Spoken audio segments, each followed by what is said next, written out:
Hello, longboarding mom. I had so much fun making that hard candy last week, and yes, it was amazing. We gave some to the neighbor, and he doesn't do it very often and stuff, so I knew that it would affect him if anybody, and he would be my guinea pig, I guess. So I know if they worked, right? Because I ate one and I could feel it, but I kind of smoke a lot. I admit it, I do. And so edibles and stuff sometimes don't affect me. But yes, I felt a really good body high. And this is really weird. I don't want to say the edibles did it, but remember my finger? I burned it really, really bad making that candy. It was like poofy, no blister, but poofy for a day. And then the next day it just went away. It's still there. I can feel it. It doesn't hurt. It never hurt really. And it's kind of a little smooth. So like I might lose some of my finger prints or something. I don't know, but it's smooth right now. It doesn't hurt. So I'm just waiting to see what happens, but it's been, tomorrow will be 1 week, and I'm telling you, it does, and I can feel it, but it doesn't hurt. So, but yes, those gummies worked, or that hard candy worked. My neighbor, he ate one, and I was like, I'll check on you in about a half an hour and see how you're feeling. He's like, oh, I'll be outside. I'll get energy and I'll be out visiting with everybody and stuff. And I didn't see him. I was peeking outside. I went outside. Nobody outside. The next day I was like, so did you eat that candy and pass out? He's like, hard. I didn't wake up till 1:30 in the morning and I was on the couch. Isn't that what I said? Indica on the couch. Yeah. So yes, my hard candy worked. My husband ate a couple. He said the same thing. Oh, they don't affect me. They don't affect me. So he ate a couple. You know, the little thumbnail had little hearts and stuff, and then that big candy. He ate a couple hearts and then a big candy, and a little bit later he's like, oh, he's sitting on the couch going, I really feel it. So yes, my candy worked. My coconut oil infused. That's the first time I ever made it, so it worked. I don't know what the milligrams were, the ratio and stuff. Said it's supposed to be this, but what if it's stronger? I don't know. So you got to be careful when you're making your own edibles and dosage and stuff. Like I said, start small and then eat more if you need more. So I loved it so much. The hard candy was good. I made some more afterwards, raspberry flavored, and I didn't bring it to the hard candy boil point. I brought it just under, and so when you suck on them a little bit, they get soft and then chewy. Oh, and they're so good. The raspberry ones are just delicious. And I found a different mold. Actually, I'm going to show you.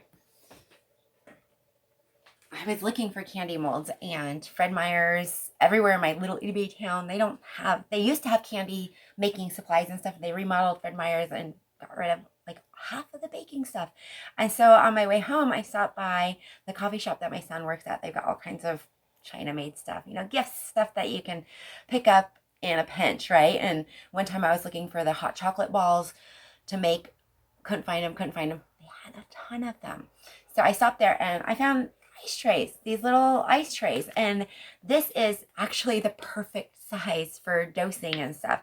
So I made some more raspberry ones out of those, and those are just delicious. But I started looking online because I wanted to make gummies. That's really what I wanted to make, was gummies, because I like to cut them in half or whatever. But I bought molds and looked online, YouTube videos. They come with little droppers, and they're three. The one I got is 3 in a package. So I am going to make these today. Tomorrow I'm going to do tie-dyeing. I don't know if you guys notice all the different tie-dye clothes that I wear. I did most of those. There's a couple pants and shirts I did not do, but the rest I have done. And so I'm making a whole bunch of tie-dye stuff tomorrow. I'm not going to show you guys that long process. You can watch videos, but I'll show you the ending results of what I make. And what I'm not going to show you guys the process of making these again. I'll just like show you guys that hopefully they work out and the ending results. It's kind of the same process as the hard candy. The only difference. Well, there's a couple differences. Some of the recipes don't call for the corn syrup. This one called for lectin. So I bought some sunflower lectin because soy lectin is so bad for you. Don't ever get soy anything. It's in everything.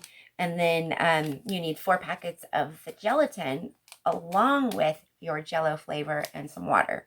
And this helps it combine with your oil. And from what this helps it just stay softer than what the Jello did with the hard candy. I don't know.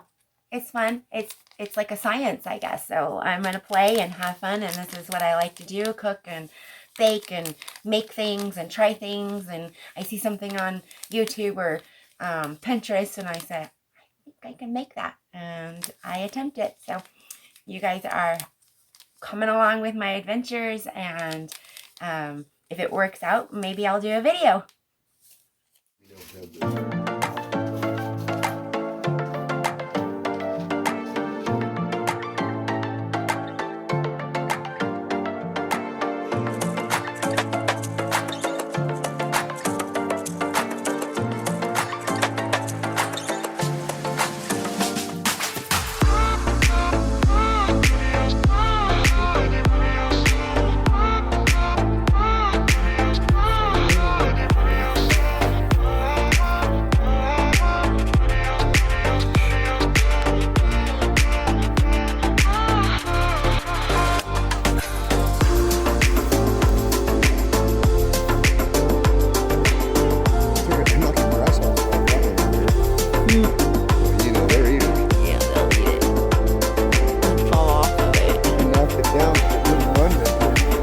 That's like if you didn't want to jump, so I knocked it down and stuff.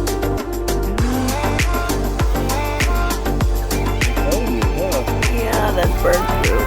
I think it is, baby. I think we get birds flying all over it.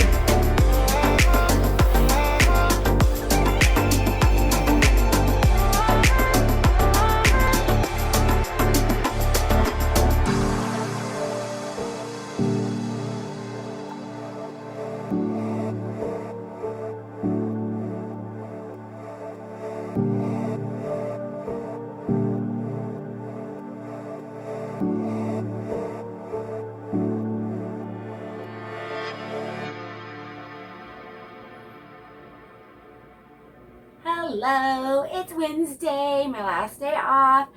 I've made more candy. These ones are suckers. I did it different from the recipe because I learned something when I made those gummies. That lectin I bought helped soak in that oil better. So I made more little hard suckers like this and more lozenges, hearts, and one little one, because those weren't easy to make with the suckers. I'll have to figure out how to make those because they're so darn cute. But this is, let me set this down, a tie-dye shirt that I made a couple years ago. I'm going to show you guys the rest of what I've made. I made, I don't know how many shirts I made. Let's see. I made 2 shirts for my son, 2 shirts for my husband. I think 1 shirt for me, 2 tank tops, 1 shirt for my stepmom, and 1 shirt for my dad. And then I had an extra shirt that I made because I had extra dye. And I made a sheet, 1 big long sheet. And if that turns out, it's going to be for my bug headliner. Because you know how you see some of those videos and it's all tore up and stuff. And so my husband's been wanting me to tie-dye a sheet so that we can make a headliner. I don't know how we're gonna do it. We might have somebody do it for us. But so I've already wrung out 1 shirt. This was a roll-up method. It's not dry yet, but this is one of the big shirts I've made, and I rolled it up, folded it in half. So that middle right there, I thought was an end. It was so funny. I'm gonna put some gloves on because I want to show you, and I'm not gonna wring out everything, but I wanted to show you guys how vibrant this is. I've never worked with the soda ash before, and this time I soaked everything but the one t-shirt in the soda ash. So that t-shirt I just showed you looked like this at first. So I got that. And oh my gosh, this whole bucket of heavy stuff in here. This is the one, and I put it all in separate bags except for this one because I ran out of plastic bags. Go figure, you can't get bags anymore at the grocery store, so I had to improvise. And this one's a trash bag, I'll reuse it. And then we had sandwich bags and stuff. So I'm gonna wring out this one, wash it out. It was kind of a leftover color thing, so who knows what it's gonna look like, right?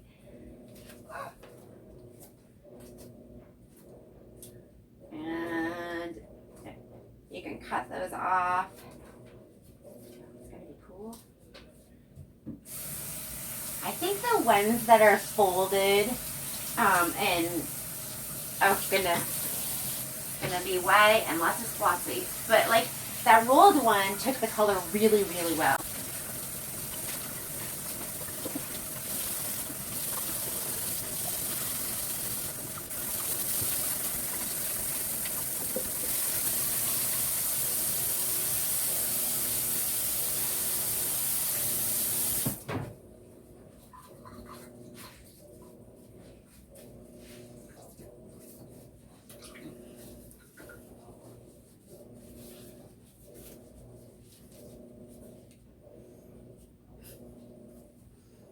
Not bad.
And the one that hurt my hands the most to squeeze out and wring out, and it's not even wrung out that well. Let's see, I've not looked at it yet. I had to go to the bathtub because it is a queen size sheet. Oh my gosh. Okay, this is gonna be my bed headliner for my bug. And it's probably gonna be too big. So I might have to give this to my son and redo another sheet. Oh my gosh. That's kind of cool. Kind of cool.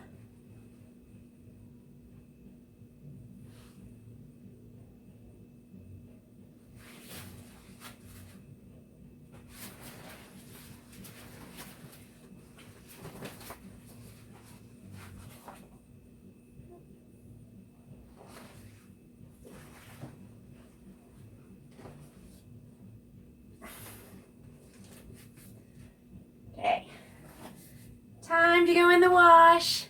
Thank you all for watching my fun, adventurous weekend. I made gummies, I made hard candy, I did tie-dye. Now what's fun about the tie-dye is that you can't mess up. I tried to make a heart, and one of those tank tops did not turn out to be a heart. Oh.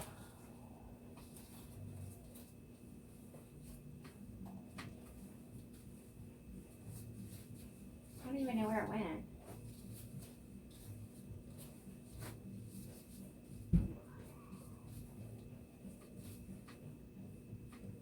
That is so funny. Here it is. Okay. So I tried to make a heart.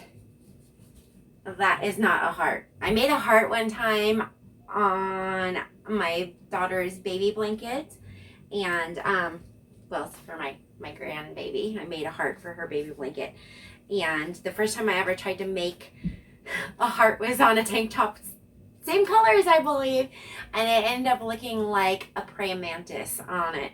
So that's why I said I'm not going to make a video for you guys on how to do this, because there are so many videos out there, and if I would have watched the heart video again, I would have known how to make the heart. It's not easy, trust me, but it's fun to do. And like I said, you can't mess up doing tie-dye.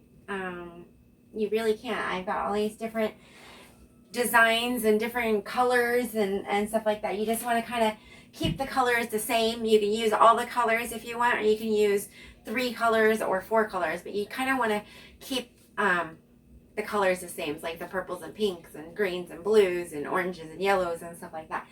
Makes it a lot of fun. And if you have an idea on what you're going to do first, that always helps. So I just want to say thank you all for watching, and we'll see you guys next time on whatever adventure I choose next. I think I'm going to go to the bug show and wear my tie-dye